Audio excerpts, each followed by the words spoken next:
Margarida estava lá, fazendo piadas inapropriadas sobre comida de hospital. Rebecca estava lá, tendo tirado a manhã para testemunhar o momento. Até Karen Edwards mandou flores com um bilhete. Bem-vinda ao mundo, Graça. Você tem uma mãe incrível.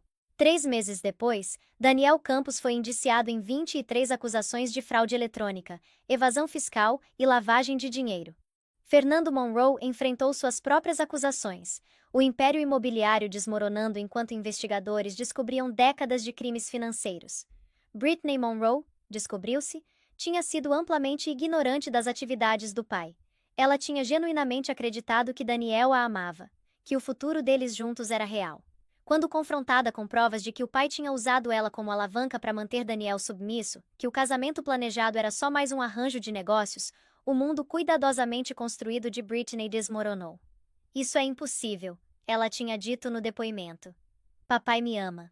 A resposta de Fernando Monroe foi gravada para a posteridade.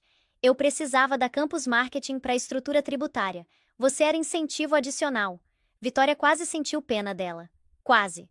O julgamento de Daniel durou 3 semanas. As provas eram esmagadoras. O testemunho de Karen, combinado com a análise forense de Vitória e registros apreendidos por investigadores federais, pintaram um retrato inegável de fraude sistemática, abrangendo quase uma década. O júri deliberou por 4 horas, antes de retornar vereditos de culpado em todas as acusações. Na sentença, Vitória teve a oportunidade de fazer uma declaração. Não estou aqui por vingança, ela disse, encarando o homem que tinha tentado destruí-la.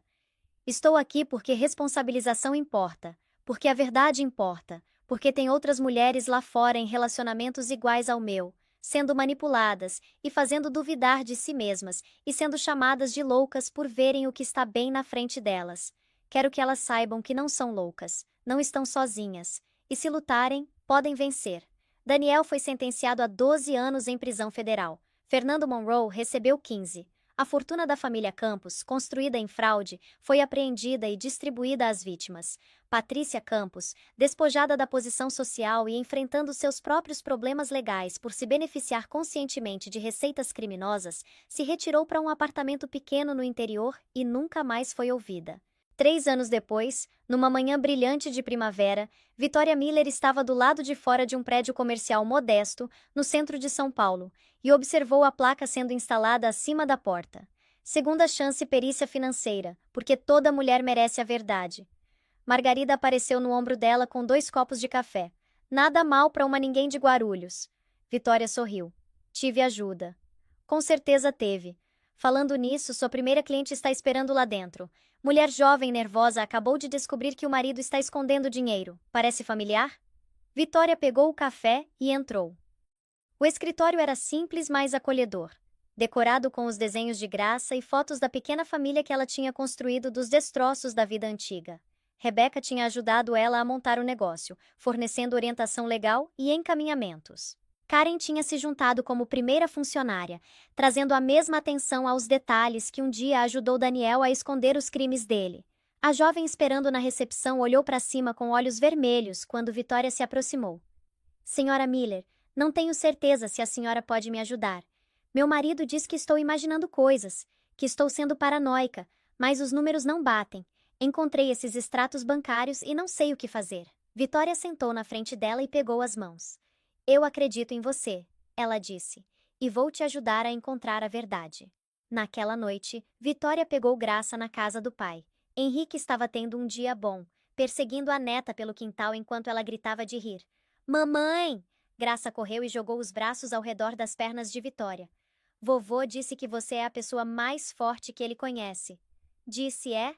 Mais forte que dinossauros. Vitória riu e pegou a filha no colo. Vovô exagera. Não, não exagero, Henrique disse, se juntando a elas com um sorriso. Sua mãe é absolutamente mais forte que dinossauros. Ela é mais forte que qualquer coisa. Naquela noite, depois que Graça dormiu e a casa ficou quieta, Vitória sentou na cozinha com uma xícara de chá e pensou na jornada que a tinha trazido até aqui. 3 anos atrás, ela tinha ficado num corredor de hospital às 3 da manhã, grávida e humilhada e sozinha, se perguntando como a vida tinha desmoronado tão completamente. Ela tinha assinado papéis de divórcio numa festa de Natal enquanto 200 pessoas riam. Tinha perdido a casa, as economias e quase perdido a filha.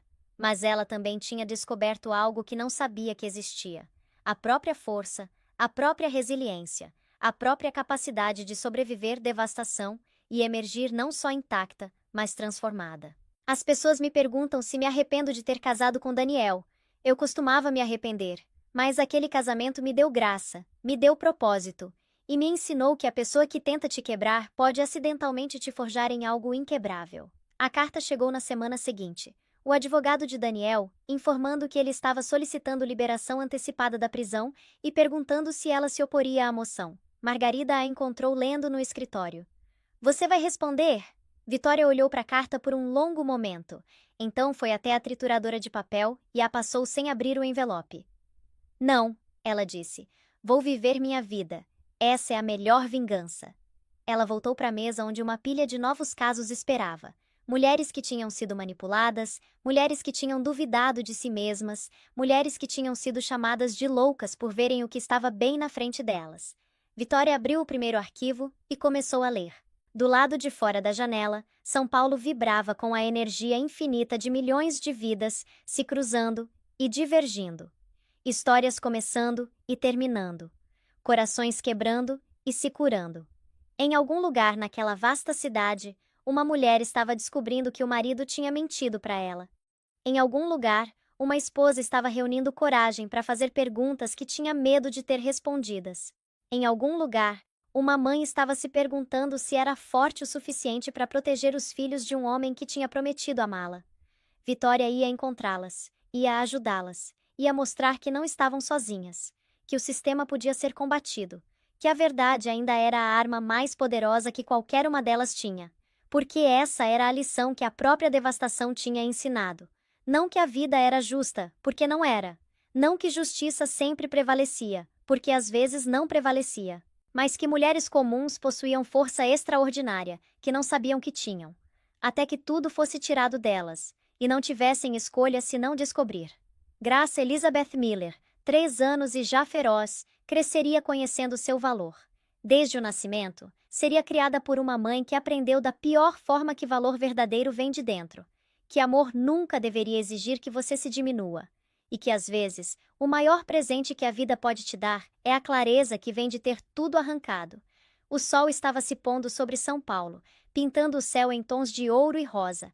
Vitória assistiu da janela do escritório, uma xícara de chá esfriando nas mãos, pensando em festas de Natal, papéis de divórcio e a mulher que ela tinha sido antes de tudo desmoronar. Aquela mulher tinha ido embora. No lugar estava alguém mais dura, mais sábia e infinitamente mais perigosa para qualquer um que achasse que podia quebrá-la. Vitória sorriu e voltou para o trabalho. Tinha mulheres lá fora que precisavam da ajuda dela, e ela estava só começando. Se essa história ressoou com você, ou se você conhece alguém que precisa ouvir, por favor, curte, compartilha e se inscreve. Seu apoio ajuda a gente a alcançar mais mulheres que precisam saber que não estão sozinhas e que são mais fortes do que imaginam. Valeu por assistir. Ela estava grávida de 6 meses, parada num salão de festas cheio de 200 pessoas, quando o marido pegou o microfone e anunciou que estava deixando ela por outra mulher. Então, a amante se aproximou, entregou os papéis do divórcio e disse: assina isso. Daniel merece uma parceira que combine com a ambição dele, não alguém que recorta cupons de desconto. A multidão riu. A mãe dele riu. A família inteira dele riu. Vitória assinou aqueles papéis. Mas o que ninguém sabia era que ela não estava se rendendo. Ela era uma contadora forense que tinha passado 12 anos pegando criminosos corporativos. E ela tinha acabado de perceber que o marido era um deles. Em poucas horas ela foi trancada para fora do próprio apartamento. A conta bancária esvaziada. 180 mil reais. Puf! Sumiram. Ele entrou com pedido de custódia total da filha ainda não nascida, chamando ela de mentalmente instável. Ele achou que tinha destruído ela. Achou que ela não tinha mais nada. Mas Vitória tinha algo mais poderoso do que o dinheiro dele, os advogados dele, ou as mentiras dele. Ela tinha a verdade. E estava prestes a expor 4 milhões em fraude escondida que mandaria ele para a cadeia por 12 anos. Fica comigo até o final dessa história, porque o que você vai ouvir aqui é sobre intuição, resiliência e uma reviravolta que vai te deixar sem palavras. Vamos lá. As luzes fluorescentes do Hospital São Miguel zumbiam no teto enquanto Vitória Miller Campos estava parada sozinha no corredor às 3 da manhã do dia de Natal. O vestido verde esmeralda de gestante, antes elegante, agora pendia rasgado e manchado de água contra a barriga de 6 meses de gravidez. O rímel traçava rios escuros pelas bochechas, se misturando com lágrimas que ela tinha parado de tentar limpar horas atrás. Os dedos tremiam enquanto pressionava o telefone contra o ouvido, esperando alguém da linha de denúncias de crimes financeiros da Polícia Federal atender. Polícia Federal, como posso direcionar sua ligação? A voz de Vitória saiu mais firme do que ela esperava. Preciso denunciar uma fraude financeira. Meu marido está roubando da própria empresa, e eu tenho provas. Ela olhou para baixo, para a tela do celular. Dezenas de extratos bancários, transferências eletrônicas e registros de contas escondidas que ela tinha fotografado ao longo dos últimos 3 anos, sem entender completamente o que estava vendo. Até esta noite. Até tudo ficar devastadoramente claro. Meu nome é Vitória Campos, ela disse. E até de manhã vou estar sem teto, grávida, e a mulher mais perigosa que meu marido já conheceu. Ela encerrou a ligação e se apoiou na parede fria do hospital.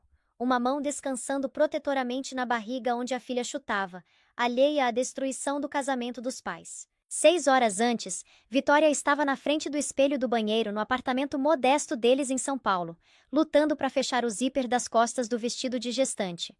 O tecido esmeralda, comprado em promoção 3 meses atrás, quando ela ainda podia fingir que o casamento valia a pena ser salvo, esticava apertado contra a barriga crescente. Sabe de uma coisa? Ela disse, para a filha ainda não nascida. Quando eu disse que queria que você fosse uma grande sonhadora, não quis dizer fisicamente. O celular vibrou na bancada. Uma mensagem de Daniel. Vou me atrasar. Britney precisa de ajuda com a apresentação da conta Monroe. Não me espera para irmos juntos. Vitória encarou a mensagem por um longo momento. Britney. Sempre Britney. Britney precisava de ajuda com uma apresentação. Britney tinha insights sobre a fusão. Britney sugeriu que fossem de carros separados para o retiro da empresa.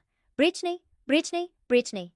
Ela digitou um simples, tudo bem, e colocou o telefone na bancada, pegando o reflexo no espelho. Aos 34 anos, Vitória Miller Campos ainda era bonita de um jeito quieto e discreto, que roupas caras e estilistas profissionais nunca conseguiriam replicar. O cabelo escuro caía em ondas naturais pelos ombros.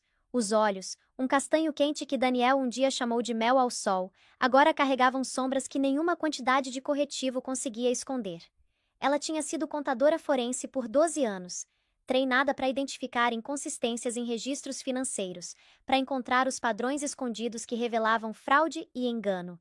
Ela conseguia rastrear milhões através de empresas de fachada e contas offshore com a precisão de uma cirurgiã. Ainda assim, de alguma forma, tinha perdido todas as bandeiras vermelhas no próprio casamento. Ou talvez, ela pensou enquanto terminava a maquiagem, ela simplesmente tinha escolhido não vê-las. A festa de Natal da Campus Marketing foi realizada no Hotel Ashford, um monumento imponente ao dinheiro velho e à nova ambição no coração de São Paulo. Lustres de cristal lançavam luz prismática sobre 200 convidados vestidos em vestidos de grife e ternos sob medida. As risadas se misturavam com os sons suaves de um quarteto de jazz. Vitória chegou sozinha, escaneando o salão lotado procurando o marido. Encontrou ele perto da torre de champanhe. O braço dele ao redor da cintura de Britney Monroe, com uma intimidade casual que fez o estômago de Vitória se contrair. Britney era tudo o que Vitória não era. Alta, loira e polida de um jeito que gritava dinheiro de família e escolas de etiqueta. Aos 29 anos, ela era filha de Fernando Monroe, o magnata imobiliário cuja empresa estava prestes a se fundir com a firma de marketing de Daniel. Ela também era. Vitória estava cada vez mais certa, a amante do marido. Vitória, querida, que escolha corajosa de vestido. Patrícia Campos se materializou ao lado dela com uma taça de champanhe na mão e desprezo nos olhos. A mãe de Daniel nunca tinha perdoado o filho por casar com uma contadora forense de classe média, em vez de alguém do círculo social cuidadosamente curado deles. Britney estava justamente dizendo como verde esmeralda desbota a maioria das peles. Patrícia continuou, o sorriso afiado o suficiente para cortar vidro. Mas suponho que você não tinha como saber disso. Antes que Vitória pudesse responder, uma voz familiar cortou a tensão. Patrícia, adoro o que você fez com o rosto. É um cirurgião novo ou só uma iluminação muito agressiva? Margarida Tavares apareceu com 2 taças de champanhe. O cabelo grisalho preso num coque elegante que contrariava sua reputação como a mulher mais perigosamente honesta dos círculos contábeis de São Paulo. Aos 58 anos, Margarida tinha sobrevivido 3 divórcios, 2 escândalos corporativos e um breve período como backing vocal de uma banda de rock em turnê. Nada a intimidava. Patrícia balbuciou algo ininteligível e recuou em direção a um grupo de matriarcas da alta sociedade.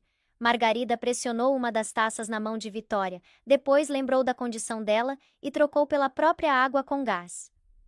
Ignora ela. Ela fez tanta plástica que a certidão de nascimento dela provavelmente está numa fonte diferente. Vitória quase sorriu. Quase. Margarida, posso te perguntar uma coisa? Qualquer coisa, querida. Quando você soube, com seus maridos, quando soube que tinha acabado, como você soube? A expressão de Margarida amoleceu. Ah, querida, você já sabe, só está esperando permissão para acreditar. Um apito agudo de microfonia dos alto-falantes do palco cortou a resposta de Vitória. Daniel tinha pego o microfone do DJ, o sorriso ensaiado irradiando pela multidão enquanto pedia atenção. Senhoras e senhores, se eu puder ter sua atenção, por favor, tenho 2 anúncios para fazer nesta véspera de Natal. Vitória observou o marido de 4 anos comandar a sala com a confiança fácil que primeiro a atraiu num evento de arrecadação de faculdade comunitária 7 anos atrás. Naquela época, ele era um associado de marketing lutando que derramou café no livro favorito dela e passou a noite inteira se desculpando. Ele tinha prometido a ela uma vida simples, construída em amor em vez de dinheiro. Ela acreditou nele. Esse Daniel tinha ido embora.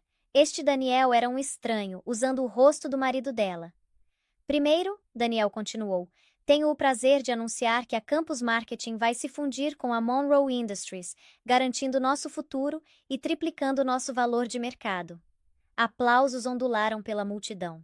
Vitória permaneceu congelada. Num segundo, os olhos de Daniel encontraram os dela através do salão, e algo frio e cruel brilhou nas profundezas. E estou anunciando minha separação de Vitória.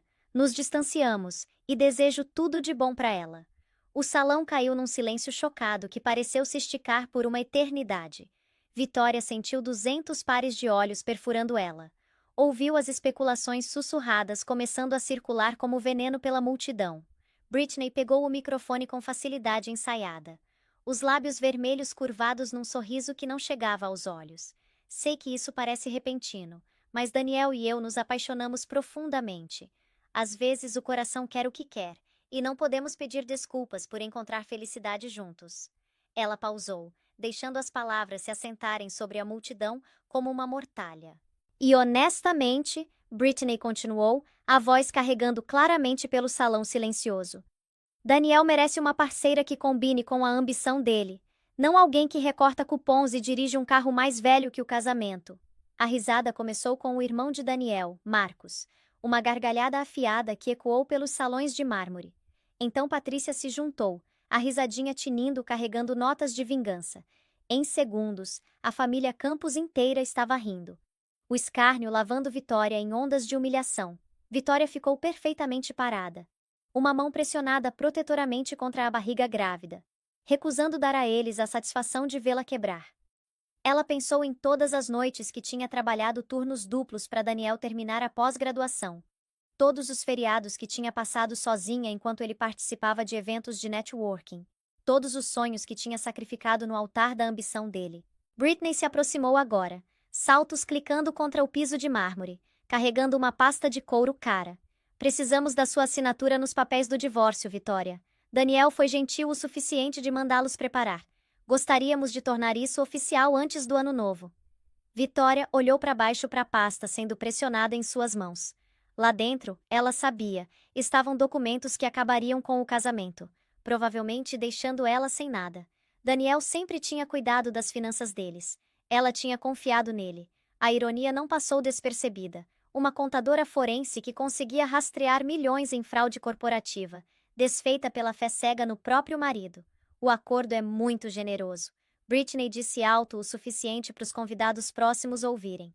Daniel está te oferecendo 20 mil reais. Considerando que você não trouxe nada para o casamento, além de dívida de financiamento estudantil, você deveria ser grata. 20 mil? Vitória quase riu. Ela tinha bancado Daniel na pós-graduação. Tinha trabalhado semanas de 60 horas para pagar o aluguel enquanto ele construía a empresa. Tinha dado a ele 4 anos da vida e estava carregando o filho dele. 20 mil? Antes de assinar, Britney se inclinou mais perto, o perfume enjoativo e caro. Devo mencionar que Daniel e eu vamos anunciar nosso noivado na véspera de Ano Novo. Sua filha vai ter uma madrasta que realmente pode prover para ela, dar a ela a vida que ela merece. Algo rachou dentro do peito de Vitória. Não o coração, que tinha quebrado lentamente ao longo de meses de noites tardias suspeitas e telefonemas sussurrados. Não, era outra coisa, algo mais duro.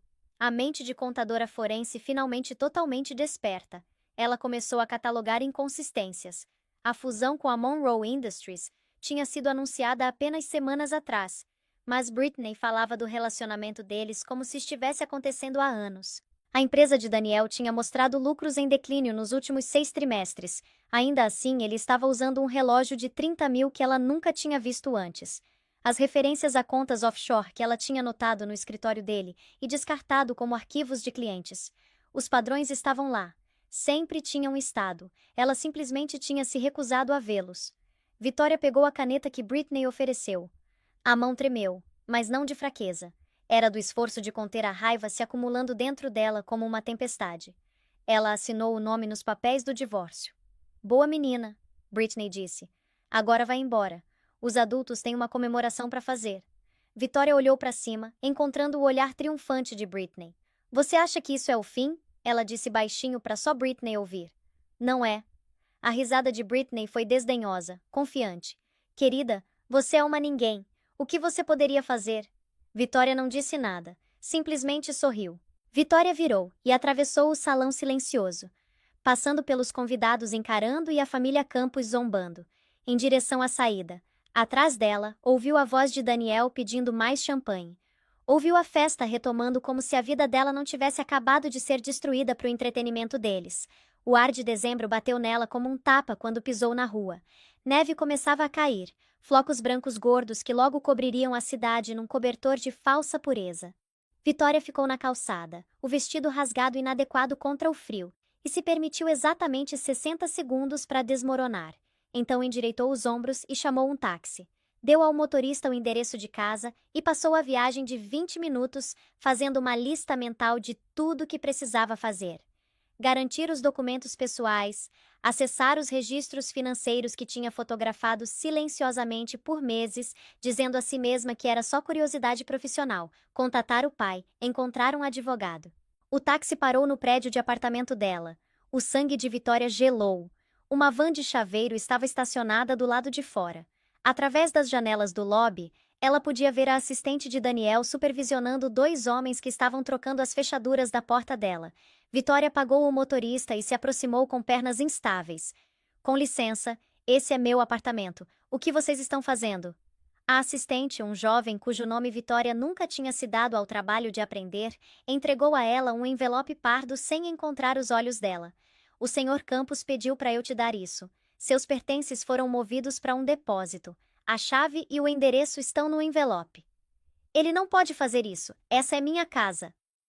O contrato está no nome do senhor Campos, senhora, e segundo o advogado dele, sua presença continuada constituiria invasão. Vitória encarou o envelope nas mãos. Dentro, encontrou uma chave de depósito, um endereço na Grande São Paulo e uma nota digitada. Não me contate nem minha família. Todas as comunicações futuras devem passar pelo meu advogado. Ela voltou para a rua num torpor e ligou para o número de Daniel. Foi direto para o correio de voz. Ligou de novo. Mesmo resultado. Na terceira tentativa, a mensagem automática informou que o número dela tinha sido bloqueado. Parada na calçada nevada do lado de fora do que tinha sido sua casa, Vitória abriu o aplicativo do banco com dedos dormentes. A conta conjunta que dividia com Daniel mostrava saldo zero. Ele tinha sacado 180 mil naquela manhã. O coração martelando, ela checou a conta poupança pessoal, aquela que tinha mantido separada, alimentando com trabalhos freelance e bônus, dizendo a si mesma que era para emergências. 47 mil reais, toda a rede de segurança financeira dela. Vitória sentou no meio-fio, alheia ao frio penetrando pelo vestido, e encarou a neve caindo. Ela estava grávida de 6 meses, sem teto, e tinha acabado de assinar papéis de divórcio que provavelmente a deixariam sem nada. Em algum lugar no fundo da mente, os instintos de contadora forense estavam gritando que algo nas finanças de Daniel não batia. Aquela oferta de acordo de 20 mil de um homem que tinha acabado de sacar quase 200 mil em dinheiro sugeria que ele estava escondendo algo muito maior. Ela pegou o telefone e ligou para a única pessoa em quem sempre podia contar. Pai, preciso de ajuda. Posso ir para casa? A casa de Henrique Miller em Guarulhos era exatamente como Vitória lembrava da infância. Pequena, meticulosamente mantida, cheia de memórias acumuladas de 40 anos de casamento e 18 anos criando uma filha sozinho depois que a esposa morreu. As decorações de Natal eram escassas esse ano. Desde o diagnóstico de demência em estágio inicial, Henrique tinha dias bons e dias ruins, e o esforço de decorar tinha se provado demais. Mas esta noite era um dia bom. Ele encontrou Vitória na porta de braços abertos e sem perguntas, simplesmente segurando a filha grávida enquanto ela finalmente se permitiu chorar.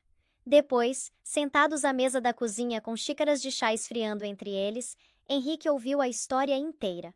O rosto envelhecido dele, ainda bonito aos 67 apesar das linhas que luto e tempo tinham esculpido, permaneceu notavelmente calmo.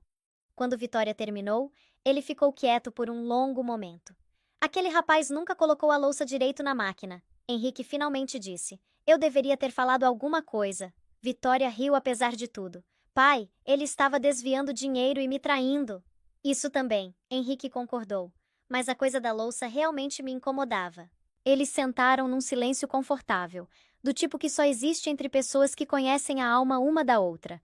Do lado de fora, a neve continuava a cair, abafando os sons da cidade, criando um casulo de quietude no meio do caos. O que você vai fazer, querida? Vitória considerou a pergunta. 24 horas atrás, ela teria dito que não tinha opções, que era só uma contadora forense que tinha tolamente confiado no homem errado, que ia aceitar qualquer acordo que Daniel oferecesse e recomeçar. Mas algo tinha mudado. Talvez fosse a crueldade de Britney. O jeito casual que ela tinha discutido tomar a filha ainda não nascida de Vitória. Talvez fosse a percepção de que Daniel tinha planejado isso por meses, talvez anos, enquanto Vitória permanecia alheia. Talvez fosse simplesmente a contadora forense nela, finalmente recebendo permissão para examinar a própria vida com o mesmo escrutínio que aplicava a casos de fraude corporativa. Vou descobrir exatamente quanto ele tem escondido, Vitória disse. E então vou fazer ele se arrepender de cada mentira. Na manhã seguinte, Vitória montou o notebook na mesa da cozinha do pai e começou a trabalhar. Ao longo dos anos, ela tinha feito os impostos da empresa de Daniel como favor. Nunca cobrando, dizendo a si mesma que era só ajudando o marido. Ela tinha acesso a registros financeiros históricos de 6 anos atrás. Mais importante, ela tinha notado padrões nos últimos 3 anos que tinha descartado como erros ou despesas comerciais legítimas. Agora, aplicando toda a força da expertise de contabilidade forense, ela começou a ver a verdade. Empresas de fachada registradas em Delaware, sem propósito comercial, óbvio. Transferências eletrônicas para contas nas Ilhas Cayman. Taxas de consultoria pagas a empresas que existiam apenas no papel. Os padrões eram indicadores clássicos de fraude, do tipo que ela via em casos de crime de colarinho branco o tempo todo. No final do primeiro dia, Vitória tinha rastreado 4.200.000 em ativos escondidos. Daniel tinha roubado da própria empresa por anos, escondendo o dinheiro numa rede complexa de contas offshore. A fusão com a Monroe Industries não era uma oportunidade, era uma estratégia de saída. Uma vez que a fusão fosse completada, Daniel teria acesso legítimo a recursos que permitiriam esconder a fraude para sempre. Vitória se recostou na cadeira, a mente acelerada. Isso não era só motivo para um acordo de divórcio melhor. Isso era território de crime federal, evasão fiscal, fraude de investidores, potencial lavagem de dinheiro. Olhando para trás, ela deveria ter ouvido o instinto. Toda vez que sentia aquela revirada no estômago quando Daniel mencionava o nome de Britney, ela dizia a si mesma que estava sendo paranoica. Mulheres, a intuição de vocês não é paranoia. É o cérebro processando bandeiras vermelhas mais rápido do que o coração quer aceitar. Naquela noite, Vitória cometeu o primeiro erro. Ela ligou para um advogado. Um caro. Do tipo cujos anúncios prometiam representação agressiva para divórcios de alto valor. Ela usou metade da poupança. 23 mil. Como adiantamento.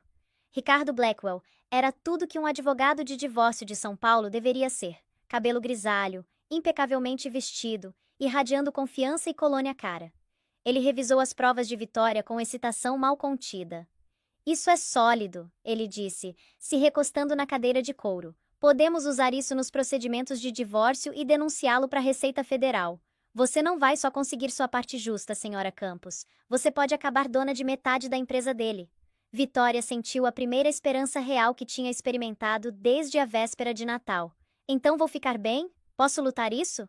Melhor que bem. Daniel Campos cometeu um erro crítico. Ele subestimou você. Por 2 semanas, Vitória se permitiu acreditar que justiça seria direta. Ela reuniu mais provas, documentou mais empresas de fachada, rastreou mais transferências escondidas. A equipe de Blackwell preparou moções. Tudo parecia estar se movendo na direção dela.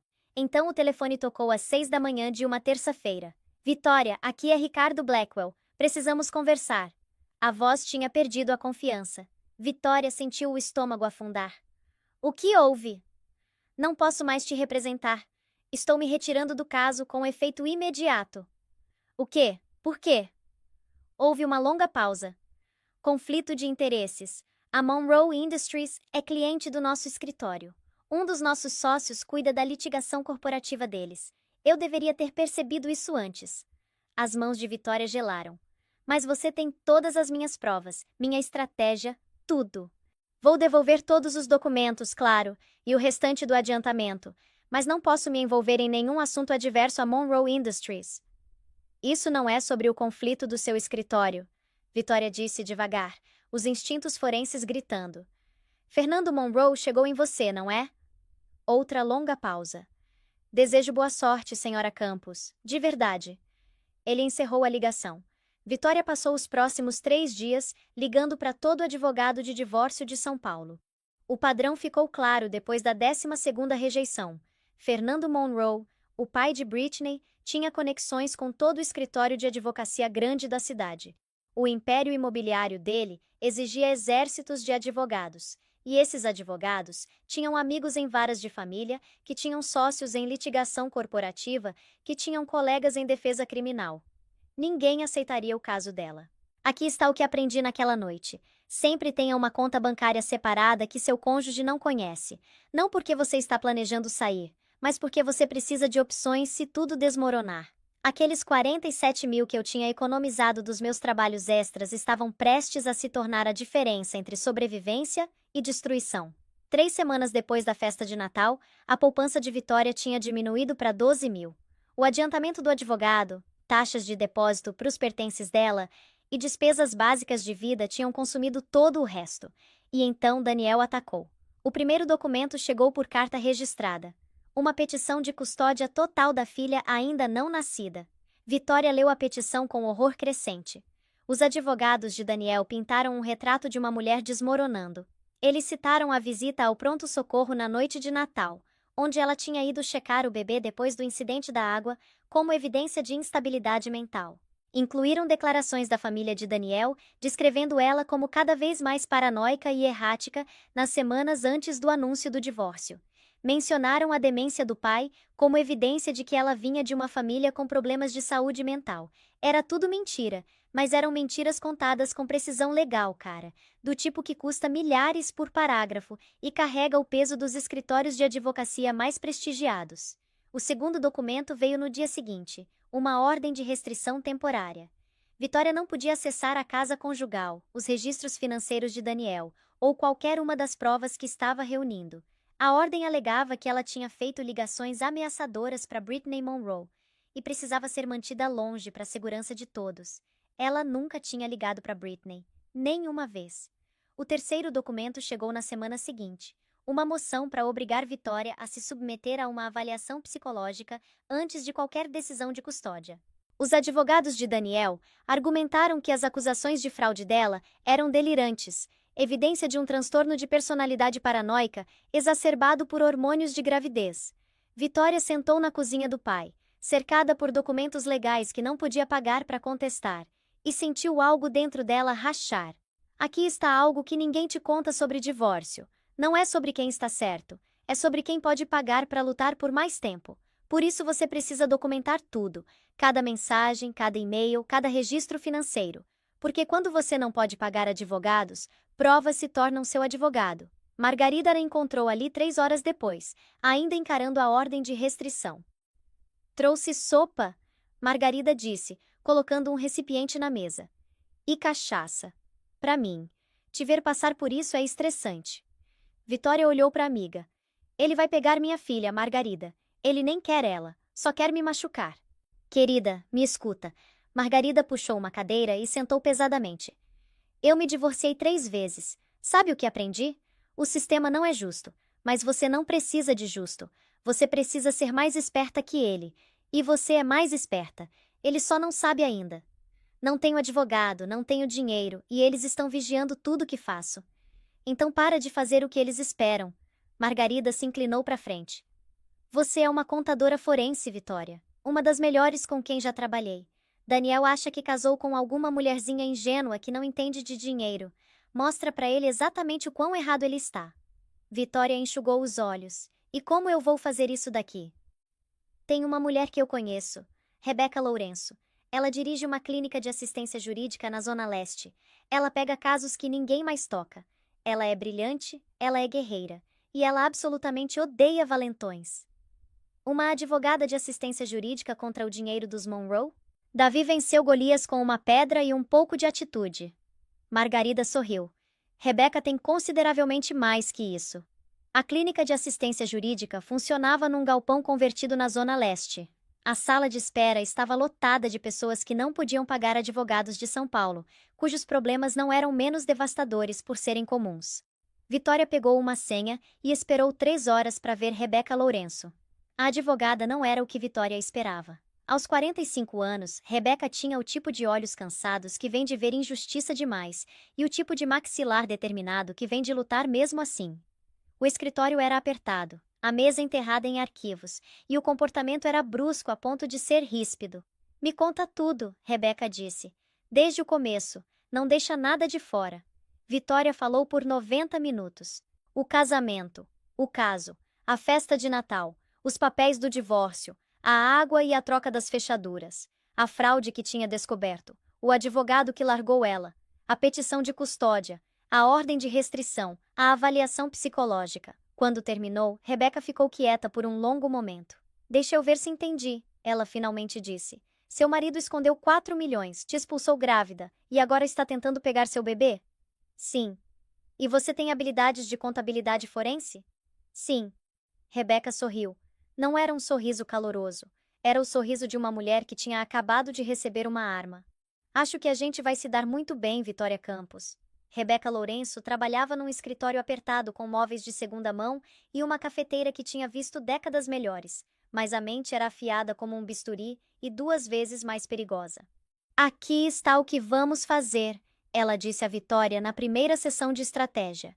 Daniel acha que tem todo o poder porque tem dinheiro, mas dinheiro só funciona quando o outro lado joga pelas regras dele. Não vamos jogar pelas regras dele. O que isso significa? Significa que paramos de tentar vencer na vara de família e começamos a ameaçá-lo onde realmente dói, o negócio dele, a liberdade dele, a reputação dele. Nas 2 semanas seguintes, Vitória e Rebeca construíram o contra-ataque. As habilidades forenses de Vitória se tornaram a arma principal. Trabalhando com cópias de documentos que tinha salvo antes da ordem de restrição, ela rastreou o dinheiro escondido de Daniel através de estruturas corporativas cada vez mais complexas. Empresas de fachada aninhadas dentro de empresas de fachada, contratos de consultoria com firmas que existiam apenas como caixas postais em galpões comerciais, transferências eletrônicas que pulavam por meia dúzia de países antes de pousar em contas controladas por uma pessoa, Daniel Campos. Mas era pior do que simples desvio de verbas. Quanto mais fundo Vitória cavava, mais perturbador o padrão se tornava. Ele não está só escondendo dinheiro, ela disse a Rebecca uma noite, espalhando impressões pela mesa apertada. Olha isso. Pagamentos da Monroe Industries de 3 anos antes de anunciarem a fusão. Rebecca estudou os documentos. Que tipo de pagamentos? Taxas de consultoria, exceto que a empresa de Daniel não oferece os serviços listados. E olha para onde o dinheiro vai depois de bater nas contas dele. Vitória traçou o caminho com o dedo. Ele cicla por essas empresas de fachada e termina nas Cayman. Mas parte dele volta para Monroe Industries por um canal diferente. Você está dizendo o que eu acho que está dizendo? A empresa de Daniel tem lavado dinheiro para os Monroe por anos. A fusão não é um negócio, é o passo final para integrar as operações deles. E tem mais. Vitória puxou outro conjunto de documentos. Encontrei conexões com Britney, pagamentos pessoais de Daniel para contas que ela controla. 3 anos deles. Esse caso não foi algum desenvolvimento recente. Eles têm planejado isso desde antes dele casar comigo. O quadro completo era devastador. Daniel nunca amou Vitória. Ela tinha sido conveniente, uma contadora esperta que podia ajudá-lo a construir o negócio enquanto permanecia alheia à verdadeira natureza dele. Quando a oportunidade dos Monroe se apresentou, ela se tornou descartável. Tudo sobre o casamento tinha sido mentira. Sinto muito, Rebecca disse baixinho. Era a primeira vez que Vitória tinha ouvido simpatia na voz dela. Não sinta. Me ajuda a fazer ele pagar por isso. Elas protocolaram a moção numa tarde de sexta-feira, calculando o timing para maximizar o impacto de publicidade. Rebecca tinha contatos em 3 estações de notícias locais que estavam sempre famintas por histórias sobre empresários ricos de São Paulo se comportando mal. A moção delineou a fraude de Daniel em detalhes devastadores: ativos escondidos, evasão fiscal, potencial lavagem de dinheiro, conexões com uma das famílias imobiliárias mais proeminentes do país. Nomeou nomes, citou transações específicas e incluiu provas suficientes para fazer qualquer promotor federal salivar. Os advogados de Daniel responderam com fúria, protocolando moções emergenciais para selar os registros e sancionar Rebecca por fazer alegações infundadas. A juíza da vara de família, no entanto, ficou intrigada. As alegações nesta moção são extremamente sérias, a juíza Patrícia Coelho disse na audiência. Senhor Campos, seus advogados me pediram para selar esses registros e descartá-los como delírios paranoicos da sua esposa afastada. Você gostaria de explicar por que um delírio paranoico incluiria números específicos de transferência eletrônica e detalhes de conta? O advogado principal de Daniel se levantou. Meritíssima, a senhora Campos é uma contadora forense. Ela tem o conhecimento técnico para fabricar documentos que parecem genuínos. Acreditamos que ela está sofrendo de um transtorno delirante exacerbado pela gravidez, e esses documentos são produto dessa delírio. A juíza Coelho ergueu uma sobrancelha. Então sua defesa é que ela é boa demais no trabalho para ser acreditada? Estamos solicitando uma prorrogação para permitir que nossos especialistas examinem a autenticidade desses documentos. Moção negada. A voz da juíza foi cortante. Senhora Campos, o tribunal vai nomear um examinador forense independente para verificar suas provas. Se o que você apresentou for preciso, este caso será encaminhado às autoridades federais. Se for fabricado, você enfrentará consequências sérias. Entende? Vitória se levantou. Sim, meritíssima, entendo, e não tenho nada a esconder. Pela primeira vez desde o Natal, ela sentiu algo como esperança. O examinador forense independente era um agente aposentado da Polícia Federal chamado Walter Moreira. Sem relação com ninguém envolvido, ele garantiu. Ele passou 2 semanas revisando os documentos de Vitória, cruzando as descobertas com registros publicamente disponíveis e rodando seus próprios rastreamentos nas transações suspeitas. O relatório dele foi entregue numa manhã nevada de fevereiro, exatamente 6 semanas depois da festa de Natal. Toda a transação confere, Moreira disse ao tribunal. A análise da senhora Campos não é apenas precisa, é conservadora. Ela identificou 4.200.000 em ativos escondidos. Minha revisão independente sugere que o valor real está mais perto de 5.800.000. Adicionalmente, encontrei evidências sugerindo que a conexão com a Monroe Industries pode se estender além da empresa do Sr. Campos para incluir potencial fraude de valores mobiliários. O tribunal explodiu em sussurros. Daniel sentou congelado na mesa da defesa, os advogados caros de repente parecendo menos confiantes. Britney, assistindo da galeria, tinha empalidecido. A juíza Coelho restaurou a ordem com uma batida firme do martelo. Baseado neste relatório, ela anunciou: estou decidindo o seguinte. Primeiro, a ordem de restrição temporária contra a senhora Campos é dissolvida com efeito imediato. Segundo, o senhor Campos é ordenado a fornecer uma contabilidade completa de todos os ativos conjugais dentro de 14 dias. Terceiro, este tribunal está encaminhando as provas de potencial fraude ao Ministério Público Federal para investigação. Quarto, e mais importante, sobre o assunto imediato diante de nós, a custódia temporária da criança menor quando nascer será concedida à senhora Campos, pendente disposição final deste caso. As mãos de Vitória estavam tremendo. Ela olhou para Rebeca, que estava sorrindo amplamente. A gente ganhou, Vitória sussurrou. A gente ganhou essa rodada, Rebeca corrigiu. Isso é só o começo. Do lado de fora do tribunal, cercada por repórteres que tinham ficado sabendo da audiência, Vitória deu sua primeira declaração pública. Fui casada com um homem que achei que conhecia por 4 anos, apoiei os sonhos dele, acreditei no potencial dele, e o amei incondicionalmente. Tudo que pedi em troca foi honestidade. Ele não conseguiu me dar nem isso. Hoje não é sobre vingança, é sobre verdade.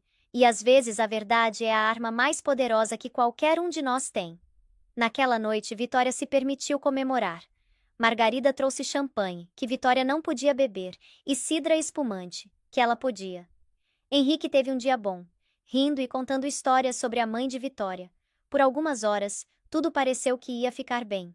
A gente realmente conseguiu, Vitória disse, uma mão descansando na barriga onde a filha chutava em resposta às risadas. Eu realmente consegui. Margarida ergueu o copo. A mulher mais perigosa que Daniel Campos já conheceu. Vitória sorriu.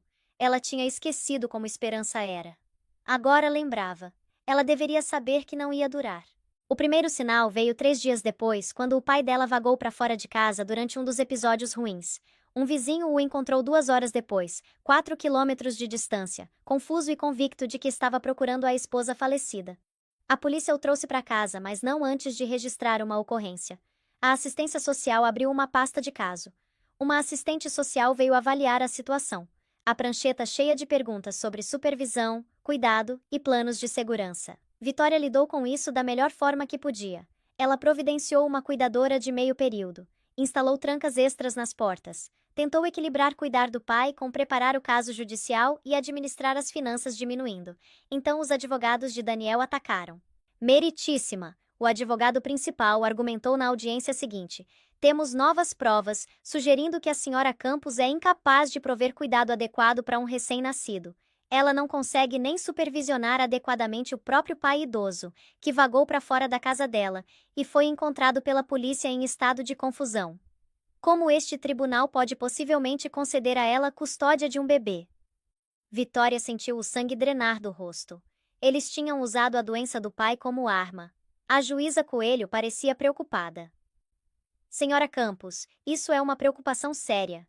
Que garantias a senhora pode fornecer de que pode administrar o cuidado do pai e da filha recém-nascida? Meritíssima, providenciei assistência profissional de cuidador para o meu pai. Minha gravidez está saudável. Tenho um sistema de apoio de amigos e colegas. A condição do meu pai está sendo ativamente gerenciada. No entanto, o tribunal deve considerar a totalidade das circunstâncias. Estou ordenando uma avaliação completa de custódia a ser completada antes de qualquer determinação final. A avaliação levaria semanas. Semanas durante as quais qualquer coisa podia acontecer. Semanas durante as quais os advogados de Daniel continuariam a sondar fraquezas. Naquela noite, o segundo golpe caiu. Vitória voltou para a casa do pai depois da audiência para encontrar a janela do carro quebrada. O notebook, que ela tinha deixado no banco de trás por apenas 15 minutos enquanto corria para dentro para checar Henrique, tinha sumido. O notebook continha todas as provas. Cada documento, cada rastreamento, cada registro de transação que ela tinha painstakingly reunido ao longo das últimas 6 semanas. Não, ela sussurrou encarando o vidro quebrado espalhado pelo banco. Não. Ela ligou para Rebeca imediatamente. Tudo sumiu, meses de trabalho, alguém roubou. Me diz que você fez backup. Me diz que você tem cópias em algum lugar. O silêncio de Vitória foi resposta suficiente. O backup na nuvem estava vinculado ao notebook. Ela finalmente disse. Quando foi roubado, eles tiveram acesso a tudo, apagaram tudo. Na manhã seguinte, Vitória descobriu que o e-mail tinha sido hackeado. Toda a comunicação com Rebecca, toda a discussão de estratégia, toda a peça de prova que ela tinha enviado eletronicamente tinha sido acessada e deletada. Daniel não tinha só roubado as provas dela, ele tinha apagado inteiramente. A audiência de custódia foi um desastre. Sem suas provas, as acusações de fraude de Vitória se tornaram apenas isso: acusações. Alegações não fundamentadas de uma mulher que, segundo o exército de advogados de Daniel, era mentalmente instável, incapaz de cuidar do pai idoso e potencialmente sofrendo de delírios de perseguição. Daniel subiu ao banco com lágrimas nos olhos. Só quero o melhor para nossa filha, ele disse, a voz quebrando com emoção perfeitamente ensaiada. Vitória tem sido errática e paranoica por meses. Ela me acusou de fraude sem provas. Ela não consegue nem acompanhar o próprio pai. Estou aterrorizado com o que pode acontecer com nosso bebê se ela for deixada aos cuidados de Vitória. A juíza ouviu imparcialmente, mas Vitória podia ver a balança pendendo. Sem provas, ela era só uma mulher grávida fazendo acusações selvagens contra um empresário de sucesso com advogados caros e um comportamento simpático. Senhora Campos, a juíza Coelho disse durante um recesso, tenho que ser honesta com a senhora. Sem provas corroborando suas alegações de fraude, este tribunal não pode considerá-las na determinação de custódia. A senhora tem alguma outra documentação que possa fornecer? Vitória balançou a cabeça. Foi tudo roubado, meritíssima, junto com cada backup. Isso foi deliberado. O pessoal de Daniel fez isso. A senhora tem provas disso? Não, mas quem mais se beneficiaria de destruir minhas provas? A juíza suspirou. Entendo sua frustração, mas este tribunal não pode decidir baseado em suspeitas. Quando voltarmos, precisarei tomar uma determinação baseada nas provas realmente diante de mim. Sugiro que a senhora se prepare para essa possibilidade. Vitória sentou no banheiro do tribunal e encarou o reflexo. Ela estava grávida de 8 meses agora. Exausta. Quebrada. E ficando sem opções. A poupança tinha diminuído para R$ 6.000. Suas provas tinham sumido.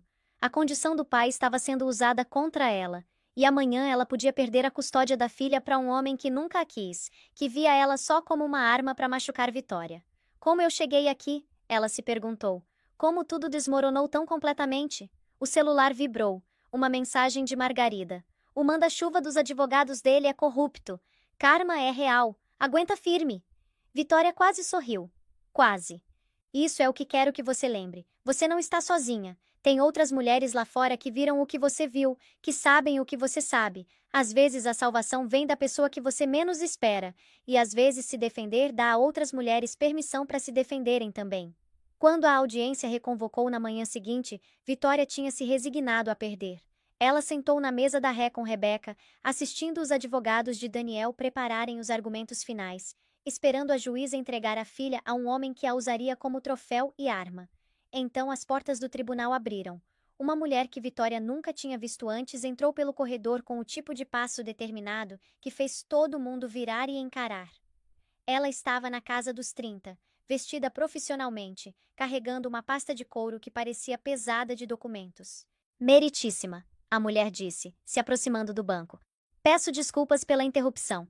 Meu nome é Karen Edwards. Fui assistente executiva de Daniel Campos até 6 meses atrás, quando fui demitida por fazer perguntas sobre as finanças da empresa. Tenho provas relevantes para este caso que acredito que o tribunal precisa ver. O rosto de Daniel ficou branco. A juíza Coelho estudou a recém-chegada com interesse. Senhorita Edwards, isso é altamente irregular. A senhora não pode simplesmente entrar no meu tribunal e exigir apresentar provas. Entendo, meritíssima, mas tenho documentação de crimes financeiros que vão muito além do que a senhora Campos originalmente alegou. Estou tentando encontrar coragem para me manifestar há meses. Quando vi a cobertura de notícias deste caso, soube que não podia mais ficar em silêncio. O advogado principal de Daniel estava de pé. Objeção, meritíssima. Isso é claramente uma encenação orquestrada pela advogada da parte contrária. Esta mulher não tem legitimidade nestes procedimentos. Tenho legitimidade como testemunha de fraude. Karen Edwards respondeu calmamente. E como vítima de intimidação de testemunha. O Sr. Campos ameaçou destruir minha carreira e minha reputação se eu algum dia falasse sobre o que vi enquanto trabalhava para ele. Tenho gravações dessas ameaças. O tribunal explodiu em murmúrios. A juíza Coelho bateu o martelo pedindo ordem. Senhorita Edwards, aproxime-se do banco. Advogados, vocês também. Vitória assistiu à conferência lateral com o coração martelando. Karen Edwards era uma completa estranha. Vitória nunca tinha conhecido ela, nunca ouvido o nome. Ainda assim, lá estava ela, aparecendo como um milagre no exato momento que Vitória precisava.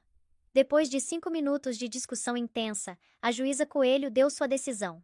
O tribunal vai fazer um recesso de 2 horas para revisar a documentação da senhorita Edwards. Se as provas dela forem relevantes e autênticas, ela será permitida a testemunhar. Esta audiência está suspensa até 13h30 desta tarde. Durante o recesso, Vitória finalmente teve chance de falar com Karen Edwards. Eu não entendo, Vitória disse. Por que você está fazendo isso? Você nem me conhece. A expressão de Karen amoleceu. Porque ele fez comigo o que está fazendo com você. Trabalhei para o Daniel por 4 anos. Vi as empresas de fachada, as transferências eletrônicas, as reuniões secretas com o pessoal dos Monroe. Quando comecei a fazer perguntas, ele me fez sentir louca. Disse que eu estava imaginando coisas, que eu não entendia de negócios, que eu deveria me ater a marcar as reuniões dele e parar de fingir que era esperta o suficiente para analisar finanças. Comecei a guardar cópias de tudo. E-mails, notas fiscais, confirmações de transferência eletrônica. Disse a mim mesma que era só por precaução, só proteção. Então um dia, Daniel descobriu que eu estava bisbilhotando. Ele me demitiu na hora e ameaçou me colocar na lista negra de toda a empresa de São Paulo se eu algum dia falasse sobre o que tinha visto. Karen abriu a pasta e começou a puxar pastas. Guardei as cópias mesmo assim. Não sabia o que fazer com elas. Não tinha dinheiro para advogados ou coragem para ir às autoridades.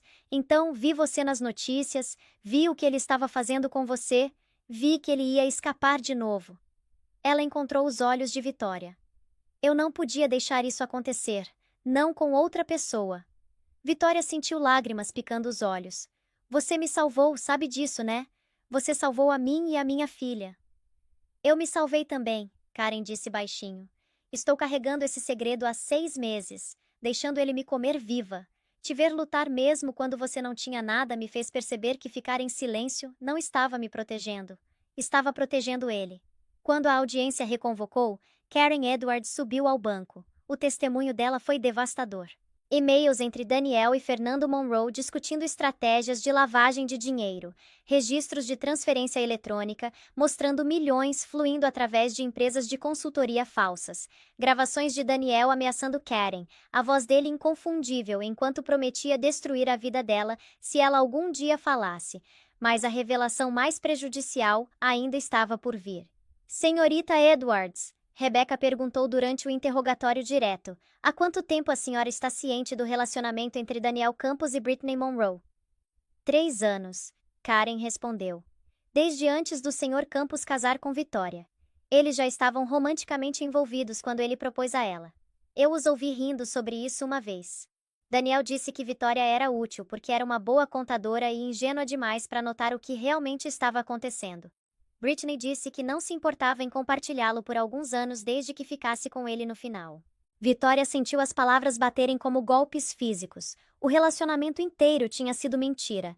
Desde o começo, ela não tinha sido nada além de uma ferramenta. E o que a senhora sabe sobre a fusão entre a Campus Marketing e a Monroe Industries? Rebecca continuou. Nunca foi uma fusão de verdade, Karen disse. Era uma estratégia de saída. Daniel estava lavando dinheiro para os Monroe por anos. A fusão deveria finalizar a integração, tornar tudo legítimo no papel. Vitória deveria ser descartada antes que pudesse notar algo errado. Uma pergunta final, Rebecca disse. A senhora tem algum conhecimento de quem pode ter roubado o notebook da senhora Campos e destruído as provas dela? Karen assentiu. Daniel contratou alguém. Não sei exatamente quem. Mas ouvi ele no telefone 2 dias antes do roubo, dando a alguém o endereço de Vitória e descrevendo o carro dela. Ele estava rindo sobre como ela nunca conseguiria provar nada sem os documentos. O tribunal estava em silêncio. Até os advogados de Daniel pareciam atordoados pela profundidade das revelações. A juíza Coelho pediu um recesso para revisar as novas provas. Quando o tribunal reconvocou 2 horas depois, a expressão dela era sombria. Nos meus 30 anos neste banco, ela disse, Raramente vi uma campanha tão calculada de abuso financeiro e emocional. As provas apresentadas pela senhorita Edwards, combinadas com as descobertas originais da senhora Campos, pintam um retrato perturbador de um homem que manipulou, enganou e por fim tentou destruir a esposa para ganho financeiro. Daniel sentou imóvel na mesa da defesa. Os advogados estavam sussurrando urgentemente, mas ele parecia além de ouvir. Baseado nas provas diante de mim, a juíza Coelho continuou, estou decidindo o seguinte. Primeiro, custódia total da criança menor quando nascer é concedida a Vitória Miller Campos. Segundo, Daniel Campos é ordenado a pagar R$ 2.100.000 em acordo de divórcio, representando metade dos ativos escondidos identificados pela análise forense independente. Terceiro, este tribunal está encaminhando todas as provas de crimes financeiros ao Ministério Público Federal para investigação criminal. Quarto, uma ordem de restrição permanente é emitida impedindo Daniel Campos de contatar Vitória Campos, ou a filha deles em qualquer capacidade. Ela se virou diretamente para Daniel. Senhor Campos, sugiro que arrume advogados de defesa criminal muito bons. Vai precisar. Quando o tribunal encerrou, Daniel tentou se aproximar de Vitória uma última vez. Vitória, por favor, ele disse, a voz quebrando. Eu cometi erros, mas eu te amava. Posso mudar. A gente pode resolver isso. Vitória olhou para o homem com quem tinha casado. O homem em quem tinha confiado. O homem que tinha construído o relacionamento inteiro em mentiras e manipulação. Ela viu desespero nos olhos dele, mas não remorso. Nunca remorso. Sabe de uma coisa, Daniel? Ela disse calmamente. Eu acredito que você acha que isso é verdade, mas amor não esvazia contas bancárias. Amor não humilha pessoas em festas de Natal. Amor não tenta tirar o filho de uma mãe por despeito. Ela se virou em direção a Rebeca, Karen e Margarida, as mulheres que tinham ajudado ela a sobreviver esse pesadelo. A gente acabou. 2 semanas depois, Vitória entrou em trabalho de parto. Graça Elizabeth Miller nasceu numa manhã de terça-feira em março, 3,3 kg de vida nova perfeita e berrando. Vitória segurou a filha pela primeira vez e sentiu algo que tinha quase esquecido que existia. Alegria pura e descomplicada. Henrique estava lá, tendo um dia bom, lágrimas escorrendo pelo rosto envelhecido enquanto conhecia a neta.